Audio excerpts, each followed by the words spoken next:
In Cedar Ridge, every handsome cowboy believed the beautiful new schoolteacher would choose one of them.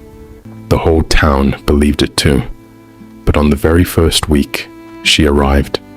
She walked past every smiling cowboy and straight into the lonely blacksmith's forge. People laughed. They said she'd come to her senses soon enough. What none of them knew was that before winter ended, the man they barely noticed would risk his own life to save a child and teach the entire town the difference between looking like a hero and truly being one. The town that worshipped cowboys, Cedar Ridge, sat where the Wyoming plains met the first rise of the foothills, a town built on cattle money and the kind of pride that comes from watching other men do dangerous work well. Every hand who rode in from Thomas Reed's ranch wore his hat set at the same confident angle, and the town had decided, without ever voting on it, that these were the men worth watching. Caleb Foster did not ride in from anywhere. He had been born 3 streets from the forge where he now spent his days, in the same building his father raised, board by board, with borrowed tools and no help. When Caleb was 15, a winter fever took his father in 4 days flat and left the boy the forge, the debts that came with it, and a town full of people who needed horseshoes and hinges and didn't much care whether the blacksmith had finished growing into his own shoulders yet. He grew into them anyway. By 29, he had shoulders built from 14 straight years of lifting iron before breakfast, and a quiet manner earned from just as many years of not expecting thanks for it. He shod horses, mended plows, and fixed the widow, Collins's porch step, without once mentioning a bill. The town knew this about him, the way you know a well is there, useful, steady, and easy to forget until the day it runs dry. Some evenings he stayed at the forge, past dark, hammering long after his supper had gone cold on the stove at home, because the rhythm of the iron was the one thing that never asked him a question he couldn't answer. Other evenings, he simply sat on the bench outside his door, watching Cedar Ridge close its shutters for the night, wondering, without much bitterness, why the town could name every rancher's prize bull, but had to think twice before it could name the blacksmith who kept half its wagons rolling. Before this story finds its footing, I want to ask something of you. Stay with me until the very end, and drop a comment telling me which town or city you're watching from tonight. I read every single one, and I would love the chance to say hello. Evelyn Harper arrived on the October stage with 1 trunk, a stack of primers, and very little patience left for men who assumed a schoolteacher needed rescuing. She had come west to build a life of her own choosing, after a childhood in Missouri, where the town had picked out her future husband before she'd finished picking out her own opinions. Her aunt, Abigail Harper, ran the boarding house on Main Street and held firm views on the subject of marrying well. To Abigail, a cattle fortune solved nearly every problem a woman could have. Evelyn was beginning to suspect her aunt had never actually met a problem that money solved. Within a week, half of Thomas Reed's hands had discovered urgent business near the schoolhouse. Luke McCall, Reed's foreman and the best roper in 3 counties, discovered the most business of all. He was charming in the easy, practiced way that comes naturally to a man who has never once needed to try hard for anyone's attention, and to his credit, he never used that charm unkindly. "Miss Harper," he said one afternoon, tipping his hat outside the schoolhouse gate, "I hear the stovepipe's given you trouble again." "It smokes every morning," Evelyn admitted. "I've taught 3 lessons through a haze this week. I could send a man to look at it." "I already have someone in mind," she said, and smiled in a way that told him nothing at all. Luke laughed. because he was confident enough to enjoy being outmaneuvered. Most men in Cedar Ridge weren't. That same week, Evelyn asked her aunt a question over supper that told Abigail exactly what kind of niece she'd taken in. "Aunt Abigail, is there a man in this town who isn't measured by how many cattle stand behind him?" Abigail set down her fork with the patience of a woman who had answered this question in one form or another her whole married life. "There's the blacksmith, Caleb Foster. Nobody measures him by cattle because he hasn't got any, and folks around here don't quite know what else to measure a man by." "What do you measure him by then?" "Whether your wagon wheel holds up on the road to Laramie. That's about the extent of it." Abigail passed the breadbasket, unwilling to admit that the town's indifference toward Caleb had never once sat right with her. "He's a good, honest man, Evelyn. He's also poor as a church mouse, and likely to stay that way. I'd rather see you settled with Luke McCall, if I'm being plain about it. A woman needs more than honesty to keep a house warm in January. Honesty keeps quite a lot warm, in my experience," Evelyn said, and left it there. The forge door. The morning she finally went to the smithy, snow lay fresh over Main Street, and 4 saddled horses stood tied outside Caleb's door, their riders lingering nearby with the transparent patience of men waiting for a schoolteacher to walk past. Evelyn did walk past them.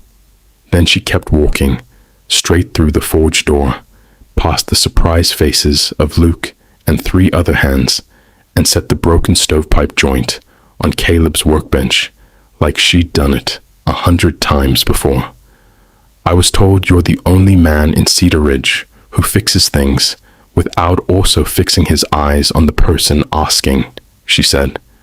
Caleb looked up from the horseshoe he was shaping, soot on his forearms, sweat at his collar despite the cold outside. "Depends on the person asking." "Fair enough." She set her hands on the counter. "The schoolhouse smokes every morning. I'd like it to stop before my students start writing essays about it." He turned the joint over once, twice, found the crack near the seam. "I can have it done by Thursday. No charge for the first visit. I like to see if a problem's worth fixing before I decide what it's worth to fix. And if it isn't worth fixing, then I tell you honestly, and you save your money." He met her eyes for the first time since she'd walked in. Most folks appreciate honesty more than they let on. Outside, Luke and the others eventually rode off, having learned considerably less about Evelyn Harper's Thursday plans than they'd hoped. Caleb kept his word. He arrived at the schoolhouse Thursday afternoon with his tools slung over one shoulder and found Evelyn grading papers at her desk while a dozen children finished their last recitations of the day. He worked quietly at the stovepipe near the back wall and might have finished the whole job without a single word passing between them if young Noah Brooks hadn't leaned over from his desk to whisper something to the boy beside him and drawn Evelyn's attention their way. "Mr. Brooks," she said, "would you like to share what's so urgent it can't wait for dismissal?" Noah straightened up, like he'd been caught at something worse than talking. "I was just saying the blacksmith's here, Miss Harper. My grandpa says he's the best in the county." "Is that so?" "Grandpa says he fixed our fence last winter and never even sent a bill." Evelyn glanced toward the stovepipe, where Caleb had gone very still, the way a man goes still when he'd rather not be the subject of a schoolroom's attention. She said nothing more about it in front of the children, but she remembered it and filed it away next to the other things she was slowly learning about the blacksmith, who never mentioned his own kindness unless a 9-year-old did it for him. Word of the visit reached Margaret Collins by noon, as word of anything in Cedar Ridge reached Margaret Collins by noon. She ran the general store and, unofficially, the town's opinion of itself. "She'll marry Luke McCall by spring," Margaret told her afternoon customers, refolding a bolt of blue cloth with the confidence of a woman who had never once been wrong in public. Mark it. A school teacher doesn't turn down a foreman with Thomas Reed's whole ranch behind him. Thomas Reed himself agreed, and said so loudly at the feed store, the bank, and twice in church. He liked Luke's chances, and he liked even more what a McCall-Harper wedding would do for the reputation of his ranch. A man standing in Cedar Ridge, Reed had long believed, was measured in cattle, land, and the women his hands could win. It never occurred to him to measure it any other way. Caleb heard the talk, same as everyone. He didn't argue with it. He went back to his anvil, because arguing with the town's opinion of you had never once put food on a table, and because some part of him had already decided Evelyn Harper made more sense standing beside Luke McCall than standing in a forge that smelled of coal smoke and old sweat. He was wrong about that, though it would take the whole winter to prove it. There was a dance at the Grange Hall in late January, the kind of gathering Cedar Ridge threw together whenever the winter got long enough to need one. Luke McCall arrived in a pressed shirt and asked Evelyn for the first waltz and the second, and made a fair case for a third before she gently declined and stepped outside for air that didn't smell of pipe smoke and floor wax. Caleb was outside already, having come only to deliver a repaired lantern to the hall's caretaker and finding himself unwilling to leave before the music stopped, though he'd never have admitted that reason to anyone who asked. "You don't dance?" Evelyn asked, coming to stand near the porch rail beside him. "Never learned. Wasn't much call for it, growing up in a forge. I could teach you the basic steps. It isn't complicated. I'd likely put a boot through your hem." "I'll risk it," she said, and held out her hand before he could think of another reason to refuse her. They man. What the town didn't see. What the town didn't see was Benjamin Dawson's fence. Ben was 67, a widower, and a retired carpenter whose hands shook too badly now to hold a hammer steady. His fence had been leaning since October, his wagon wheel cracked since November, and his roof had started letting in, whether he'd rather it kept out. He hadn't asked anyone for help, because asking felt too much like admitting the years had finally caught up with him. Caleb fixed all three without being asked, working after dark when the forge fires had cooled and most of Cedar Ridge had gone to bed. He never sent a bill. He never mentioned it to anyone. The only reason anyone found out at all was Ben's 9-year-old grandson, Noah Brooks, who caught Caleb hammering a new post into frozen ground one January night and refused to leave until he understood why. "You're not getting paid for this," Noah said. It wasn't a question. Children rarely bother with those when a statement will do. "No." "Then why?" Caleb drove the post another 2 inches before he answered. "Your grandfather fixed half this town's furniture for 30 years and never once charged the widows or the folks who were short that month. Somebody ought to remember that, even if he stopped mentioning it himself." Noah thought about this with the seriousness only a 9-year-old can manage. Then he started showing up at the forge most afternoons, sitting on an overturned bucket, asking questions about iron and fire, and why a horseshoe curved the way it did. Caleb answered everyone. In February, without telling Noah what he was making, Caleb spent 3 nights shaping scrap iron into a small eagle, wings spread, talons gripping a stand no bigger than a teacup. He gave it to the boy on his birthday. For me. For the only person in this town who ever asked me a question just because he wanted to know the answer.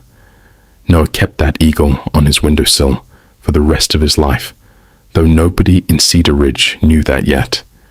Meanwhile, Evelyn kept finding reasons to walk past the forge, and Caleb kept finding reasons not to notice how often that was happening, which is its own kind of noticing. "You fixed Ben Dawson's whole fence and never said a word," she said one afternoon, arms crossed, more accusation than question. "Wasn't anyone's business but his. It's mine now. I teach his grandson. Noah talks about you more than he talks about his own lessons." Caleb allowed himself the smallest smile. Boys got good taste in company then. Luke McCall would have told the whole town by breakfast. Luke McCall's got a ranch behind him. I've got an anvil and a debt my father left me. We don't need the same things from a good reputation. Evelyn didn't answer that right away, and for a moment neither of them tried to fill the quiet with something smaller than what they were actually feeling. The stampede march brought the first real thaw, and with it, whispers that Thomas Reed had grown uneasy about the shape of the winter's gossip. His foreman was losing ground to a blacksmith. His name for fair dealing was being quietly measured against a man who fixed fences for free. Reed said nothing of this to anyone directly, but he mentioned once, at the bank, that Cedar Ridge would do well to remember which families actually built this town and which ones simply lived in it. Margaret Collins repeated the remark twice by supper. Caleb heard it eventually, the way he heard most things, secondhand and a week late. He didn't let it change how he worked. He also didn't sleep especially well the night before. Reed's spring drive was due to pass through Main Street, though he'd have told anyone who asked that it was only the cold keeping him up. Spring thaw brought Thomas Reed's herd through the edge of Cedar Ridge on the way to the railhead, a yearly event the town had grown careless about after a decade without incident. This year, a careless hand fired a warning shot at a wolf near the tree line, and 1,100 head of spooked cattle turned Main Street into a river of horns and dust in under a minute. Noah Brooks was in that street, halfway between the schoolhouse and his grandfather's porch, frozen in the particular stillness that terror puts into children too young to know which way is safe. Caleb was closer than anyone. He crossed the distance at a dead run, threw the boy sideways into the gap between two buildings, and took the edge of the stampede across his own shoulder and forearm before he could clear himself entirely. The bone cracked audibly. He didn't let go of Noah until the boy was flat against the wall and safe. Sheriff Owen Briggs saw the whole thing from the jailhouse steps, close enough to swear to every detail later, and he did, to anyone in Cedar Ridge who would listen. "That boy's alive because Caleb Foster ran toward a stampede instead of away from it," Briggs told the crowd that gathered outside Doc Wallace's office that evening, Caleb's arm freshly splintered inside. "I've worn this badge 19 years. I know courage when I watch it happen in front of me, and I know cowardice too. Neither one cares what a man does for a living."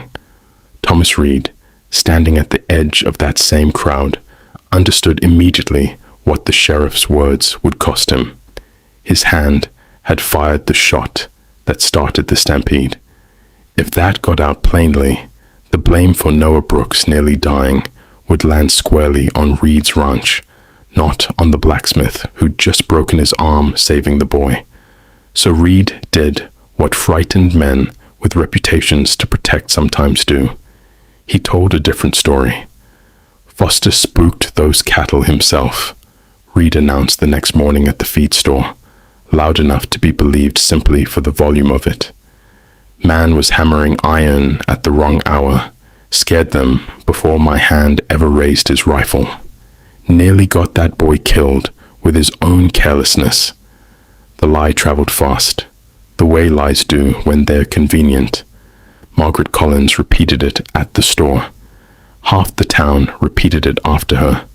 For 2 days, Caleb Foster went from the man who'd saved a child to the man who'd nearly killed one, and he said almost nothing in his own defense, because a broken arm made hammering difficult, and arguing felt like a waste of what strength he had left. Luke McCall didn't say nothing. "I was 50 feet from your hand when he fired at that wolf," Luke told Reed, in front of the sheriff, in front of half of Main Street, 2 days after the lie started. "I heard the shot before the herd ever moved. Foster was at his anvil the whole time, same as always. You're going to correct what you said, or I'll correct it for you."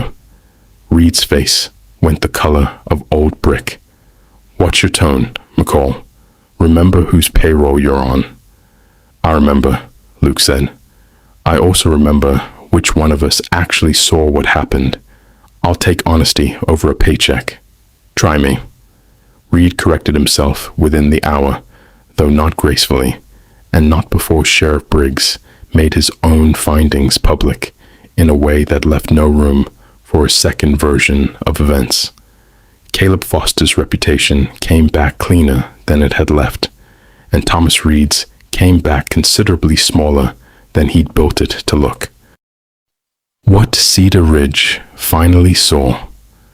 Evelyn sat with Caleb through most of his recovery, ignoring every raised eyebrow from Abigail, who had started the winter certain her niece would marry a cattleman and was ending it watching her spoon broth for a blacksmith with a broken arm and no ranch to his name. "You could have let him fall," Evelyn said one evening, watching Caleb try and fail to sign his own name with his left hand. "Nobody would have blamed you for hesitating 1 second in front of a stampede. I'd have blamed myself for the rest of my life. That's a harder thing to live with than a broken arm. Is that why you never told anyone about Ben Dawson's fence either? So you wouldn't have to live with owing yourself something?" Caleb set the pen down. "I never did any of it to be noticed, Evelyn. I did it because somebody needed it done, and I was able to do it. If nobody ever finds out, the fence still stands, and the boy's still alive. That was always enough for me. It shouldn't have to be enough. Not anymore." Abigail, listening from the doorway longer than either of them realized, finally said what she'd been unable to admit all winter. "I wanted Reed's ranch behind you, Evelyn, because I thought money was the only thing that kept a woman safe out here. I was wrong. What keeps a woman safe is a man who runs toward a trouble instead of away from it, and tells the truth even when a lie would cost him less.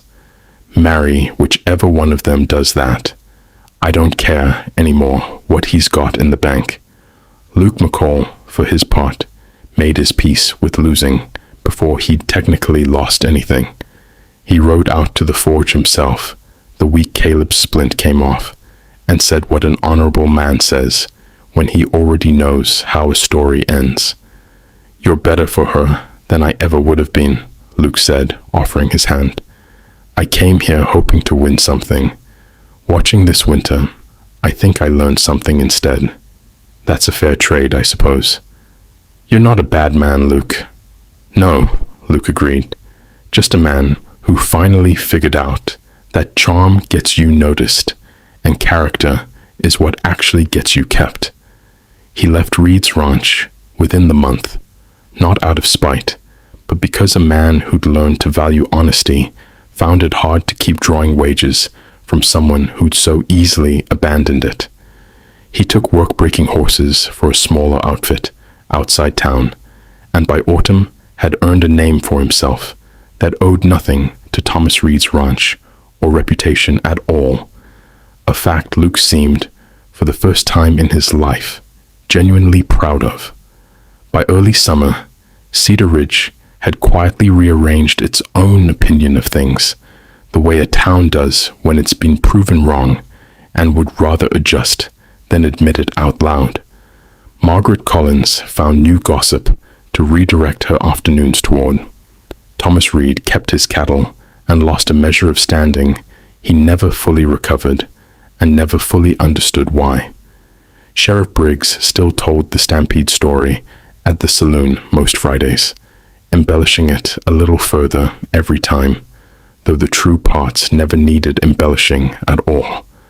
Caleb Foster married Evelyn Harper on the first warm Saturday in June, in front of the same main street where cowboys had once lined their horses hoping to be chosen, and where a schoolteacher had once walked straight past every one of them into a forge that smelled of coal and honest work. Noah Brooks stood at the front of the crowd with his iron eagle in his coat pocket, grinning the whole ceremony through. Benjamin Dawson cried without any embarrassment about it, leaning on a fence that had never once wobbled since a certain blacksmith rebuilt it in the middle of a January night for no payment and no audience at all. Cedar Ridge had spent a generation believing a man's worth showed up on horseback in the confidence of his saddle and the shine of his boots. It took one hard winter, one stampede, and one honest woman willing to walk past every handsome rider in town to teach it something truer. That worth is measured in what a person does when nobody's watching and nothing's being asked of them in return. The Cowboys had the town's admiration. The blacksmith had earned something that lasted considerably longer. Years later, when Noah Brooks had grown into a young man with a forge of his own 2 streets from where Caleb's still stood, he liked to tell the story of the iron eagle on his windowsill and of the blacksmith who taught him that a skill freely given was worth more than a wage ever collected. He told it to his own children eventually, on winter nights when the fire burned low and the wind rattled the shutters the way it always had in Cedar Ridge. And every time he ended it the same simple way his teacher once ended most things worth remembering, quietly, honestly, and without needing anyone to applaud it.